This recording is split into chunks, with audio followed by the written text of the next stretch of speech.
Yeah, thank you, Operico, for inviting me and giving me a few minutes to speak as we close out and a slight change uh, in how we're going to do this, but I look forward to the conversation. Like it was mentioned, I had spent 11 combat deployments between Afghanistan, Iraq, and other countries.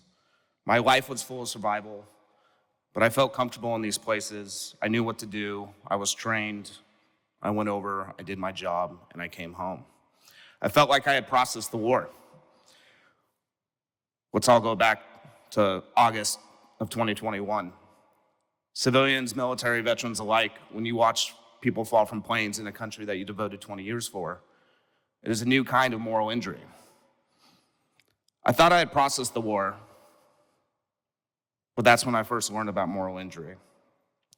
I started working through this like I did every other deployment. I just got it up and I took it on and I kept going forward, but this time it was different. I couldn't figure out what was right, and I hit the lowest point of my own life. I was struggling to, all of a sudden I became a problem at work. I was struggling to connect at home. I was struggling to connect with my veteran peers. I was struggling really to deliver at the high expectations that I had set for myself over 20 years in special operations. But then I was exposed to organizations like NICoE and the home base, and that was the first lesson that I learned in whole person, whole body care, holistic health. When I finally leaned into organizations like MCF Home Base and other veteran-centered programs, things started to shift.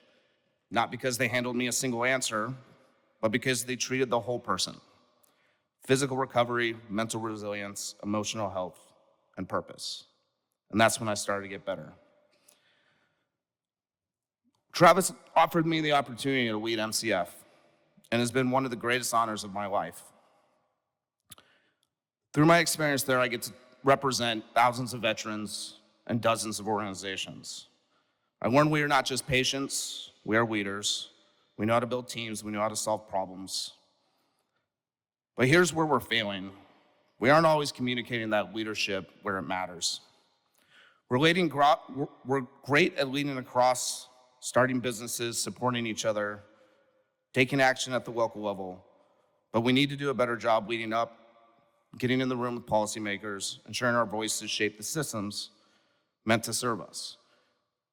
There are a lot of fantastic ideas talked about today. There's a lot of great movement going on in the medical field, and we're having conversations that we weren't having 5 years ago.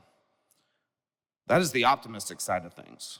There's 52,000 VSOs up there, and this generation says, I'll just start my own VSO. I'll go solve the problem. And I view that as a strength, but I also view that as a weakness where our voices get lost, and we're not able to find the funding, and we're not able to educate in a way that we're really able to move the needle. That's why MCF, Operico, and similar organizations are critical.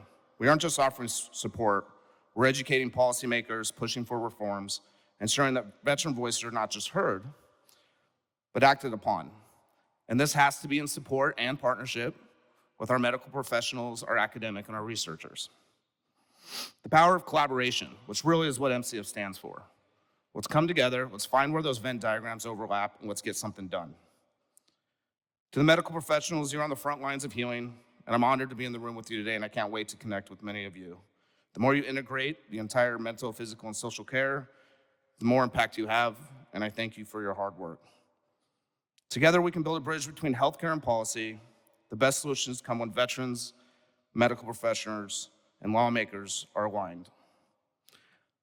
I'll repeat some of what Sully mentioned, and it's where I stand as well. I have this saying that together we move forward. No one's coming to help you. We have to do a lot to stand up for yourself and not woe is me. But that can't be done alone, and that's where my shift had to change.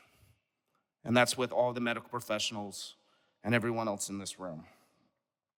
The battlefield may be behind us for now, but the fight for better healthcare, better leadership, and a better future for our veterans is just beginning. My single takeaway is don't look just across at your peers. If you're medical, talking to medical. If you're academic, talking to academic.